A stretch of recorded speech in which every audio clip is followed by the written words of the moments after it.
Imagine uma biblioteca antiga, prateleiras altas, cheiro de papel envelhecido, livros de história e arqueologia por todos os lados. Em autores de épocas, países e línguas diferentes, a mesma história se repete, a de um mundo anterior ao nosso, um mundo antes do dilúvio. A arqueologia oficial chama isso de mito, mas e se não for mito? E se as pistas estiverem bem na nossa frente, escondidas em pedras, mapas antigos e lendas?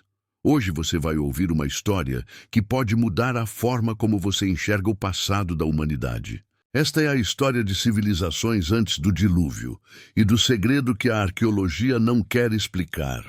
Tudo começa em Istambul. Arthur Neves, arqueólogo brasileiro, pesquisa mapas antigos quando um bibliotecário idoso traz um pergaminho que não existe em nenhum catálogo. Um erro de gaveta, dizem, mas Arthur percebe que aquele erro não é comum. O pergaminho cheira a sal e umidade. Não mostra países modernos nem fronteiras. Mostra a terra dividida por uma grande faixa de água com símbolos de sóis, estrelas e figuras coroadas de um lado, e ondas, barcos e um olho que tudo vê do outro. Em grego quase apagado, uma frase: Geia, antes da grande água. A terra, antes do grande dilúvio. Um mapa que sugere um planeta em outra configuração, antes de um cataclismo aquático global. Algo que não deveria existir, segundo a história oficial. De volta ao Brasil, Arthur compara mitos: o dilúvio de Noé, de Utnapishtim, de Deucalião, de Manu e as histórias de povos indígenas, culturas separadas por oceanos e milênios, descrevendo a mesma coisa: um mundo destruído por água. Coincidência demais? Quase todos esses relatos citam algo em comum antes da grande água. Cidades avançadas, seres mais antigos, homens que conversavam com os céus. E se os mitos forem memórias codificadas de civilizações reais que existiram antes do dilúvio? No Peru, Arthur enfrenta outra pergunta. Em Sacsayhuamán vê blocos gigantes, encaixados com precisão milimétrica, sem argamassa. O guia diz: foram os Incas, mas a base é muito mais antiga. Quem tinha essa tecnologia antes dos Incas? Na Bolívia, em Pumapunku, blocos de pedra parecem cortados com serras industriais. Mas na época não havia metalurgia nem rodas desenvolvidas. A resposta oficial é vaga. Não sabemos ainda, mas não havia nada mais antigo. A dúvida de Arthur só aumenta. Göbekli Tepe, com mais de 11 mil anos, empurra a civilização para bem antes do que aprendemos na escola. Pirâmides, Stonehenge, ruínas andinas.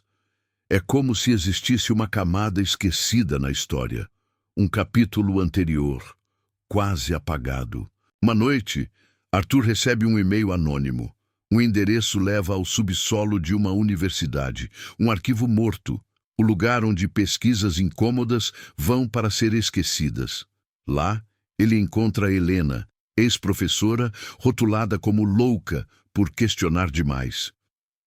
Helena mostra relatórios nunca publicados, camadas de cidades avançadas sob ruínas conhecidas, ferramentas impossíveis em estratos antigos, estruturas submersas ignoradas. Ela resume numa frase: arqueologia também é o que foi calado. Guiado por esses arquivos, Arthur mergulha em Yonaguni, no Japão. Sob as ondas vê degraus, plataformas, ângulos retos em rochas que parecem arquitetura. Oficialmente é só formação natural, mas para muitos são restos de uma cidade anterior ao dilúvio. Na Índia, a lenda de Dwarka, cidade de Krishna afundada, ganha peso quando radares encontram ruínas submersas. Histórias parecidas surgem em outras partes do mundo. A impressão é clara: o oceano esconde cicatrizes de um mundo que já foi seco e habitado. De volta ao arquivo, Helena revela um mapa esquecido. Linhas conectam pirâmides do Egito, América Central, Stonehenge, templos na Ásia, ruínas andinas e estruturas submersas. uma espécie de grade energética, uma rede global construída por alguém antes de nós. Helena aponta outro padrão. Muitos mitos colocam deuses descendo do céu ou surgindo da terra nesses mesmos pontos.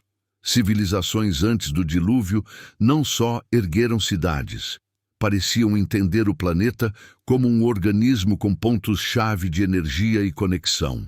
Arthur pergunta: por que isso nunca veio a público? Helena responde: porque admitir uma civilização antes do dilúvio desmonta a narrativa confortável.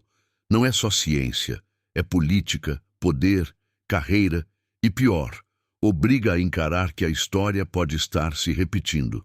Hoje vivemos um pico de tecnologia, comunicação e impacto planeta. Mitos antigos falam de corrupção, orgulho e abuso de poder antes da Grande Água. E se a civilização anterior também chegou ao auge e caiu? O que isso diz sobre nós agora? Arthur faz o que pode. Registra tudo como pergunta, não como dogma. E eu trago essa pergunta para você. E se as ruínas, os mitos e as cidades submersas forem peças de um quebra-cabeça de civilizações antes do dilúvio, que a arqueologia prefere não montar? O que é mais assustador? Achar que tudo isso é invenção ou que seja memória? Você acredita que existiram civilizações avançadas antes do dilúvio? Os mitos são apenas fábulas ou alertas? Deixa sua opinião nos comentários e compartilha esse vídeo com quem precisa ouvir isso. Se essa história fez você pensar diferente sobre o passado da humanidade, se inscreve no canal, ativa o sininho e acompanha as próximas investigações. Tem muito mais coisa oculta debaixo da poeira e, principalmente, debaixo d'água.